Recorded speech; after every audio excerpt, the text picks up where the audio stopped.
আসসালামু আলাইকুম রহমতুল্লাহ। আমানা এইড ফাউন্ডেশন কর্তৃক আয়োজিত আসছে আগামী 23 আগস্ট 2026 রোজ রবিবার বিকাল 5টায় জি টাওয়ার জালান আম্পাং কুয়ালালামপুরে অনুষ্ঠিত হতে যাচ্ছে ঐতিহাসিক তাফসির মাহফিল। এই তাফসির মাহফিলে প্রধান আলোচক হিসাবে বাংলাদেশ থেকে আসছেন বিশিষ্ট ইসলামিক স্কলার হজরত মাওলানা আবদুল্লাহ আল আমিন, থাকবেন মাওলানা মেজবাউদ্দিন এবং থাকবেন শায়েখ নাহিদ হাসান আজহারি।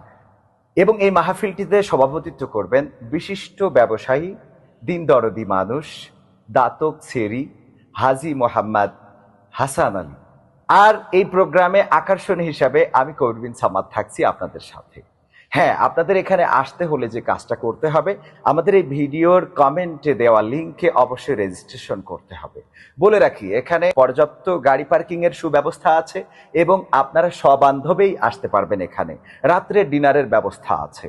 সুতরাং সবাই আসুন আগামী 23 আগস্ট বিকাল 5টায় রোজ রবিবার।